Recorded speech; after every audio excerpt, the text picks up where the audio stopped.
it's a new day. I actually, the day I was filming, I went ahead and I got the back end all sheeted up. I still have every side and the roof except for this side done. And then I got the door frame that'll have the corrugated tin inside of it. I had to go ahead and get that done off camera real quick. I was in a rush and had to go pick up a couple other things in San Antonio, and so I was in a rush for time. So today we have to put up the rest of this tin. Hopefully I can get it all sheeted up today. All the trim is down there like y'all saw. Sorry about the mess in the shop. Normally it's not this dirty. So I've still got all these sides to put trim on and the door. So that's what I'm going to be doing today. I might have some help later on this evening, but I gotta try and get as much done as possible because this has to be on the trailer by Friday afternoon because it's getting installed Saturday. So here we go.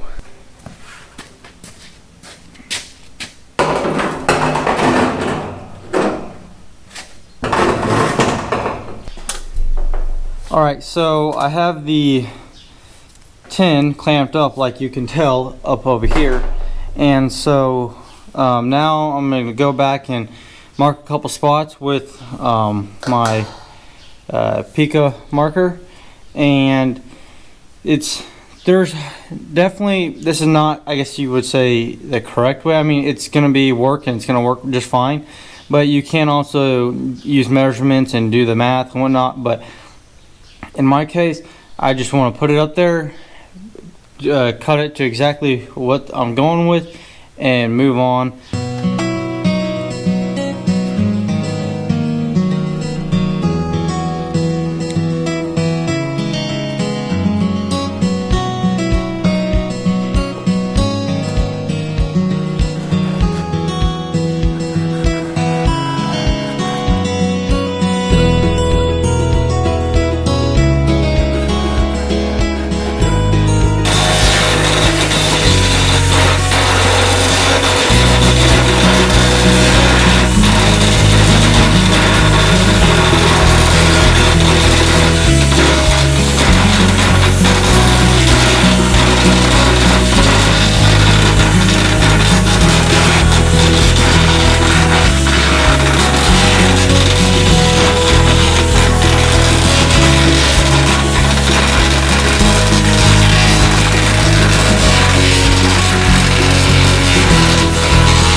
Alright, so I got the panel put up there after I just got done cutting it, and I wanted to show you. Now you can see how I have nice cut to the roof pitch, and now I got to do that one more time for this side. But if you notice, this is a smaller width than this, so I'm also gonna have to rip this down with the shears. So that is the next part. Then I'll be done with this side, and then it's the same thing on the other side. So I'm not going to take you through all of it, but I'll show you some clips in between of me doing it all, screwing it in, and maybe a couple time lapses of getting it all done. But I think it might be kind of boring if I just show you tons of clips of me just cutting steel. So I think I'm just gonna kind of do a little fast forward video.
Hey guys, what's up? It's, the next day. Sorry for not getting too many in-depth clips and videos of everything you just watched of me putting all the tin up.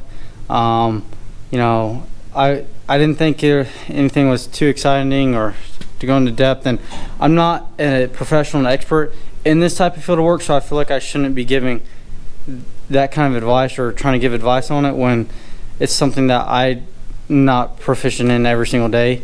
I mean, obviously I'm confident enough that, you know, I will offer this service to customers and whatnot, but if any of y'all were curious about the tools I was using in the time lapses that you might have seen, this is the Nibbler.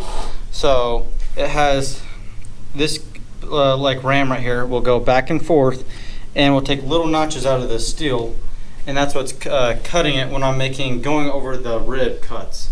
So that's going this way. Now when you need to go cut long ways, you're not going to be using this. This is what I use. It's called this one is a Milwaukee double cut shear. So double cut, obviously you're having two cutters right here, and then it's going to make these curly cues that look like this. So this is what you're left with. So that's why it's the double cut, obviously, because you're left with this, and then it makes you these curly fries. So that is something that is definitely a good tip. Oh, sorry. For trying to cut stuff, because trust me, I've done this the wrong way so many times, and it really makes for not a fun experience, and it will be something when you get done you want to say never again. But like always, it's all about the tools that you have that make the job go easy, smooth, and look good. Not that it can't be done with other types of tools, but having the right tool for the job makes the world of difference. But here's a quick view of the shed. Obviously, the trim will still be going on. We put one on, and then I realized, you know what, I'm gonna wait until I get on site, because I do not want this blowing off the highway. I have to travel pretty far to deliver this, and that's the last thing I want is all this trim, and it takes a while for it to get ordered in. So there's the shed, got the roof on. I think the door turned out pretty nice. What do y'all think? So I got to paint this, but spring handle, and then fully wood plywood line inside. Pretty good amount of space. I can stand up completely in the back. I think I'm like 5'6" or something like that. I think I mentioned in my part one that it was, sorry for the echo, that it was 8 feet tall in the front and 7 in the back, but it's actually 7 in the front and 6 in the back.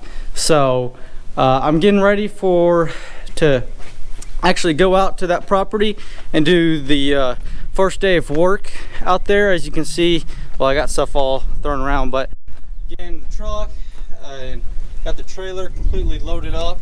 This is gonna be an I-beam chain hoist.